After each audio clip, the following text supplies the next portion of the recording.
The courtroom smelled like old paper and polished wood, the kind of place where lives were quietly taken apart with calm voices and sharp words.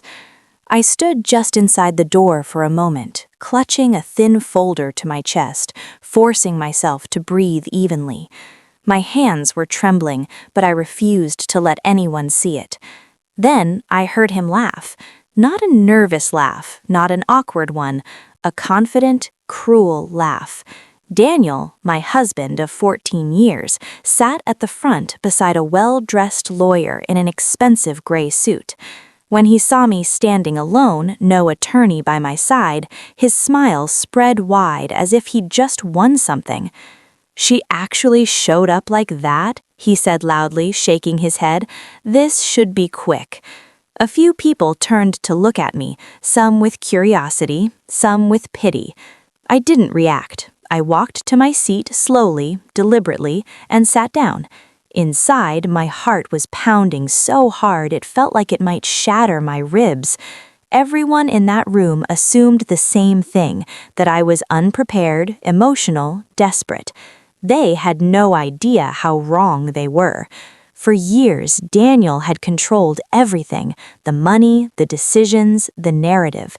He told people I was too sensitive and bad with numbers. When he filed for divorce, he made sure everyone knew he had the best lawyer in the city, and I had myself. The judge entered, and the room fell silent. As the hearing began, Daniel's lawyer stood and spoke confidently, painting a neat picture of a reasonable man seeking a fair divorce from a dependent wife who had contributed very little. I listened quietly, I took notes, I waited. When it was my turn, the judge looked at me over his glasses. "Mrs. Carter," he said, "do you have legal representation today?" I stood. "No, Your Honor," I said. My voice echoed slightly, steadier than I expected. "I'll be representing myself." Daniel laughed again, louder this time. But something interesting happened. The judge didn't smile. Instead, he studied me for a long moment, then nodded. "Very well, you may proceed." I walked to the podium, my legs heavy but my mind clear. This moment, this exact moment, was one I had imagined countless times in the dark, lying awake while Daniel slept beside me, unaware. What he didn't know was that while he was busy underestimating me, I was paying attention. I was remembering dates, conversations, transfers, excuses. I wasn't planning revenge. I was preparing for truth. I looked straight at Daniel as I opened my folder, and for the first time, his laughter faded. If you're enjoying this story so far, don't forget to like, share, and subscribe to the channel because what happens next will change everything. People think silence means weakness. I used to think that too, until silence became my shield. As I stood at the podium, I could feel Daniel's eyes on me, burning with disbelief. He still thought this was some emotional stunt, something I'd crumble under in minutes. His lawyer leaned back confidently, pen resting lazily against his notebook. I took a breath and began. "During our marriage," I said, "my husband handled all financial matters. I was told it was simpler that way." Daniel nodded slightly, as if this proved his point. "But simplicity," I continued, "is not the same as transparency." I requested permission to submit my first document. His lawyer objected immediately, calling it irrelevant and improperly prepared. The judge reviewed the papers briefly, then allowed it. A ripple of unease moved through the room. The document was simple. Bank statements, not dramatic, not emotional, just numbers, dates, transfers. I explained how I had discovered recurring withdrawals made from our joint account over several years, small amounts at first, then larger ones, always routed to unfamiliar accounts. Daniel's smile tightened. "I didn't notice at the time," I admitted, "because I trusted him." That word, trusted, hung in the air longer than I expected. I went on to describe how questions were brushed aside, how I was told I wouldn't understand, how I was made to feel embarrassed for even asking. But instead of arguing, I started saving copies, screenshots, emails, statements mailed to the house and quietly tucked away. I wasn't planning a divorce back then. I was protecting myself.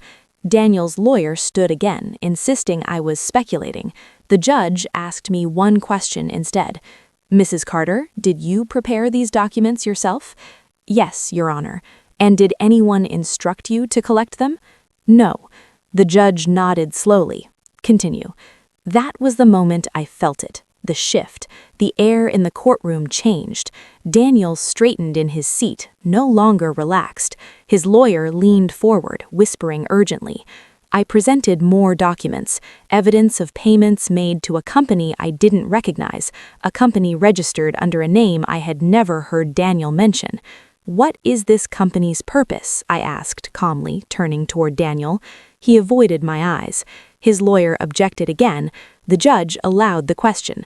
Daniel cleared his throat. "It's consulting." "For what?" I asked. Silence. The judge's pen paused midair. I returned to my seat, heart racing but face calm. I hadn't accused him of anything. I hadn't raised my voice. I had simply placed the truth where everyone could see it. And Daniel finally understood something important. This wasn't going to be quick. If this story has you hooked, make sure to like, share, and subscribe to the channel, because the evidence I reveal next leaves him with nowhere to hide. By the third hearing, Daniel no longer looked amused. The confident man who had laughed at me on the first day now sat stiffly in his chair, fingers interlocked, jaw clenched. His lawyer spoke less, whispered more. Every few minutes their eyes flicked toward me as if I were holding something dangerous. They were right.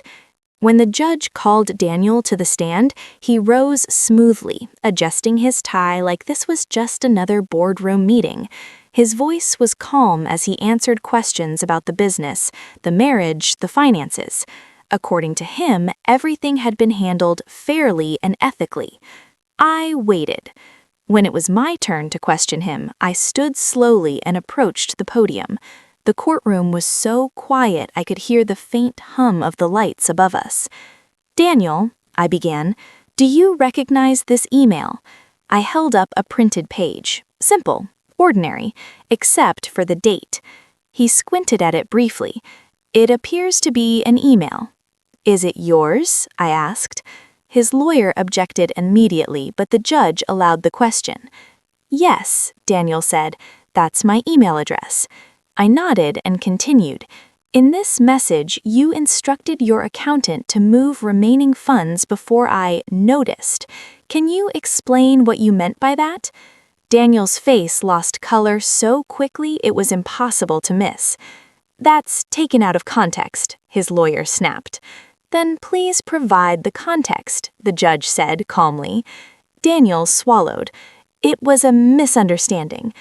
"A misunderstanding," I repeated, "that involved transferring money out of a joint marital account?" His lawyer tried to interrupt again, but the judge raised a hand. I presented more emails, more instructions, each one dated during our marriage, each one showing deliberate action. Daniel shifted in his seat, eyes darting toward his lawyer as if searching for an escape that wasn't there. I didn't raise my voice. I didn't argue. I asked questions. "Did you inform me of these transfers?" "No." "Did I consent to them?" "No." "Were these accounts disclosed in your financial affidavit?" Silence. The judge leaned forward. "Answer the question, Mr. Carter." Daniel's voice cracked. "No." A murmur rippled through the courtroom. I continued, presenting evidence of an apartment lease paid through company funds, not in my name, not in his, in someone else's. I didn't say her name. I didn't need to. "What was the business purpose of this expense?" I asked. Daniel stared at the table. His perfect image, the devoted husband, the honest businessman, was starting to fracture, not because I attacked it, but because it couldn't withstand the truth. When I finished, I returned to my seat, hands shaking beneath the table. Daniel didn't look at me. For the first time since this began, he looked afraid. If you're invested in this story, don't forget to like, share, and subscribe to the channel because someone from his past walks into the courtroom and changes everything. By the fourth session, the courtroom felt heavier than before. The tension wasn't loud or dramatic. It was tight, coiled, waiting. Daniel sat beside his lawyer like a man bracing for impact, no longer pretending this was under control. When the judge asked if I wished to call a witness, Daniel's lawyer smirked. "Mrs. Carter is not a trained attorney," he said. "We question the relevance of any witnesses she may present." The judge turned to me. "Do you have a witness, Mrs. Carter?" "Yes, Your Honor," I said calmly. "I'd like to call Miss Evelyn Moore." The moment the name left my mouth, Daniel's head snapped up. The door opened, and a woman in her early 30s stepped inside. She was neatly dressed, composed, her expression serious. She walked with purpose, not hesitation. Daniel's former executive assistant. I saw his hands clench into fists. Miss Moore was sworn in and took her seat. When I approached the podium, my pulse thundered in my ears, but my voice stayed steady. "Miss Moore," I began, "how long did you work for my husband?" "4 years, until I resigned." "Why did you resign?" She hesitated briefly, then looked straight ahead. "Because I was asked to do things that felt dishonest." Daniel's lawyer objected immediately. The judge allowed her to continue. Miss Moore described being instructed to reroute invoices, alter schedules, and label personal expenses as business-related. She spoke clearly, without emotion, just facts. "Did you ever question these instructions?" I asked. "Yes," she said, "more than once." "And what happened when you did?" "She told me not to worry," she said, nodding toward Daniel, "that it was above my pay grade." Daniel's lawyer attempted to discredit her, suggesting resentment, exaggeration, even revenge. Miss Moore remained calm. "I'm here because I was subpoenaed," she said simply, "and because it's the truth." The judge's expression hardened. Next, I called my second witness, a forensic financial analyst. He explained how the transfers I presented fit a pattern consistent with deliberate asset concealment. Daniel leaned back in his chair, eyes closed briefly, like someone realizing the ground beneath them was gone. When it was his lawyer's turn to respond, he asked for a recess. Denied. I sat down, my legs weak, my hands trembling. I hadn't planned revenge. I hadn't planned humiliation. I had planned clarity, and clarity was devastating. As the judge adjourned for the day, I caught Daniel's eyes for the first time since the witness testified. There was no anger in them, only regret. If this story is gripping you, make sure to like, share, and subscribe to the channel because it reveals the investigation that changes the case forever. By the fifth hearing, the laughter was a distant memory. Daniel arrived late that morning, his tie slightly crooked, his confidence unraveling thread by thread. He barely looked at me as he took his seat. The man who once controlled every conversation now looked like someone waiting for bad news he couldn't outrun. The judge opened the session without ceremony. "Based on the testimony presented," he said, "this court has ordered a preliminary forensic review of Mr. Carter's financial records." Daniel's lawyer stood immediately. "Your Honor, we object." "Objection noted," the judge replied calmly, and overruled. A quiet murmur spread through the courtroom. The financial analyst returned to the stand, this time with charts, timelines, and summaries.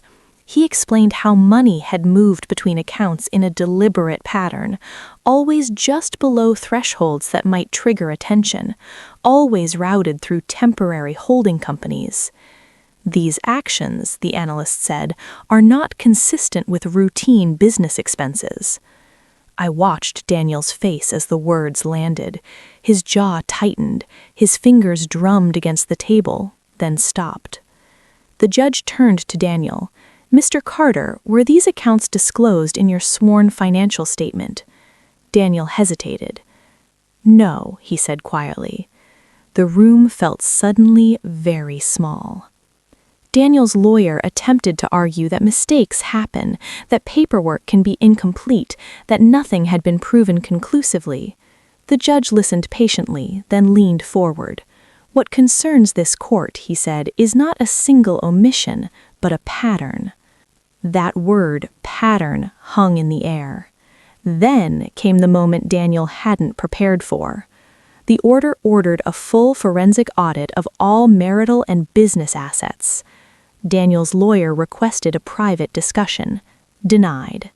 Daniel turned in his seat, finally looking directly at me.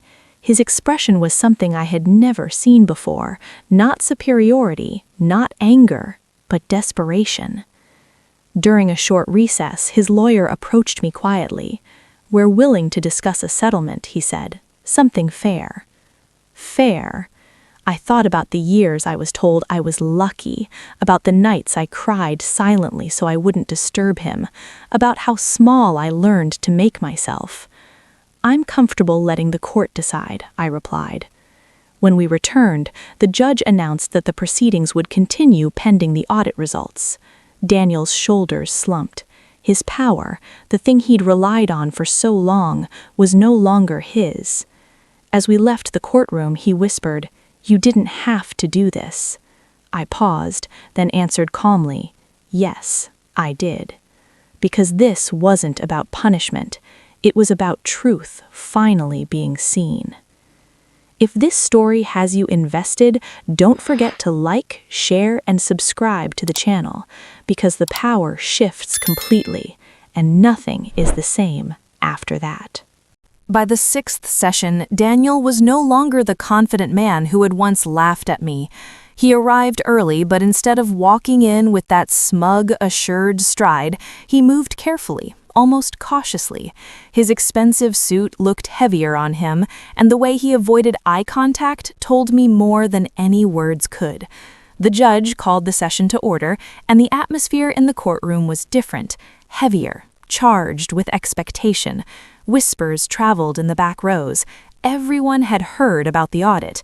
Everyone knew this case was no longer ordinary. The financial expert who had testified before returned with a binder thick with detailed reports, charts, graphs, bank statements, cross-referenced transactions. It was all laid bare.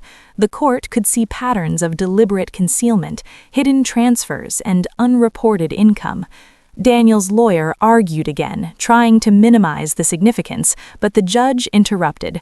"The patterns presented indicate potential misconduct," he said. "This court will not ignore them."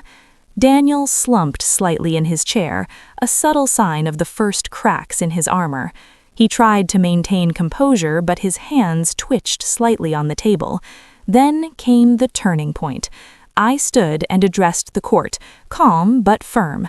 "Your Honor, I have documentation showing repeated attempts by Mr. Carter to misrepresent marital assets and personal expenses as business expenditures. I submit these records for review."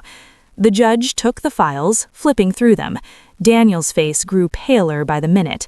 His lawyer whispered frantically, but there was no undoing what had been presented. "What you see here, Your Honor," I continued, "is not speculation. It is fact. All records are verifiable, all transactions traceable, and all decisions were made without my knowledge or consent." There was silence. Even the court reporter paused briefly. The judge finally looked at Daniel. "Mr. Carter, do you have anything to add?" Daniel opened his mouth, then closed it. Nothing.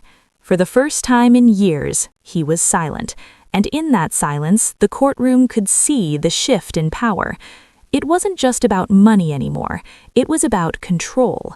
He had relied on fear and deception for years, but now the evidence, the witnesses, and my preparation had leveled the playing field. The judge announced a short recess to review the audit and my submissions. As we stood, Daniel looked at me, not with anger, not with amusement, but with something unspoken, realization. He realized that for all his planning, I was no longer a person to underestimate. I didn't gloat, I didn't celebrate, I simply walked out with quiet confidence. The laughter was gone, the power was shifting, and soon he would understand exactly what he had underestimated. If you're captivated by this story, make sure to like, share, and subscribe to the channel, because reveals the final courtroom showdown and the moment everything changes for good. The courtroom was silent, the kind of silence that presses against your chest and makes every heartbeat loud. This was it, the day when months of preparation, evidence gathering, and quiet determination would meet Daniel's arrogance face to face. He arrived early, but the confidence that had once radiated from him like a shield was gone. His lawyer whispered hurriedly at his side, flipping through papers as if the answers were buried in the pages. Daniel kept his gaze low, avoiding mine, though I could feel the weight of his attention. The judge entered, and all proceedings began without ceremony. I stood first, presenting the final set of documents, detailed audits, email threads, receipts, and statements confirming every irregularity I had discovered. Each piece built on the last, creating a web of undeniable truth. I explained calmly, step by step, without emotion or accusation, letting the facts speak for themselves. Daniel tried to interject, but the judge raised a hand. "Ms. Carter, you may continue." As I finished presenting the last document, I looked directly at Daniel.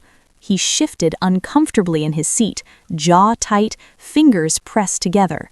The courtroom could feel the tension thickening. Then I called my final witness, a former accountant who had worked with Daniel on the business. He confirmed every suspicious transaction, every attempt to misrepresent financial information, and every omission from previous filings. Daniel's lawyer argued fiercely, but the evidence was too extensive, too well documented, and too clearly presented. Each attempt to discredit me was met with calm logic and facts I had collected over months of careful planning. Finally, the judge leaned forward. "Mr. Carter, the court has reviewed the evidence and heard the testimonies. The attempts to conceal marital assets, misrepresent finances, and evade transparency are documented and substantial. Do you have any response?" Daniel opened his mouth, then closed it. He had nothing to say. I stood, took a deep breath, and said clearly, "Your Honor, this is not personal. It is simply the truth, verified and undeniable." The judge nodded. "The court finds that Mrs. Carter's claims are supported by evidence and testimony. Marital assets must be fairly divided, and further investigations into irregular transactions will proceed. Any concealment or misrepresentation will be addressed separately." The gavel hit. Daniel slumped in his chair. The man who had once laughed at me, the man who had thought himself untouchable, now sat silent, powerless. I didn't smile. I didn't celebrate. I simply allowed the silence to speak. Months of preparation, patience, and quiet resilience had paid off. I had won not just a legal battle, but a reclaiming of my life and dignity. As we left the courtroom, I walked with calm certainty. Daniel's eyes met mine briefly. No laughter, no arrogance, only the quiet understanding that he had been thoroughly underestimated. And in that moment, I knew I had done more than prove him wrong. I had proven myself right. If you're hooked on this story, make sure to like, share, and subscribe to the channel, because Part 2 reveals the aftermath and how I finally take control of my life. Months after the final court session, I sat in my new office, the morning sunlight spilling across a clean desk. The room was simple, no luxury, no extravagance, but it was mine. Every detail reminded me of what I had fought for: clarity, independence, and dignity. Daniel was no longer a presence in my daily life. The man who had once laughed at me, the one who thought he could control everything, had been forced to face consequences he had never anticipated. The court had divided our assets fairly, ensured full transparency of the business, and referred any remaining irregularities to the appropriate authorities. But it wasn't just about money or legal victories. It was about reclaiming my own voice. For years, I had silenced myself, downplayed my instincts, and accepted the narrative Daniel created. Now, I finally felt the freedom to exist as my full self. Sometimes people ask me how I found the courage to stand alone in court. The answer is simple: I wasn't truly alone. I had years of careful observation, quiet preparation, and unwavering belief in my own intelligence and instincts. I had witnesses, documents, and truth on my side, but most importantly, I had my own resilience. The transition wasn't easy. The world still carried the echo of the past, and some days were harder than others. But every challenge reminded me why I had taken that stand. Each day I stepped into my office, I felt stronger. Each email I reviewed, each decision I made reinforced the fact that I was no longer living in the shadow of someone else's arrogance. Friends and family reached out, surprised at how composed and determined I had become. They had seen the struggle, but not the preparation, the quiet patience, the way I had methodically built a case that couldn't be ignored. Their admiration was heartfelt, but the real reward was internal, a quiet, unshakable confidence. Looking back, I realized that the laughter, the underestimation, and the doubt weren't signs of weakness.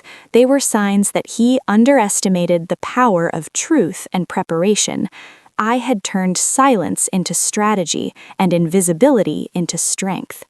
Sometimes I still remember that first day in court, his mocking laughter echoing across the room. But now it only reminds me how far I've come.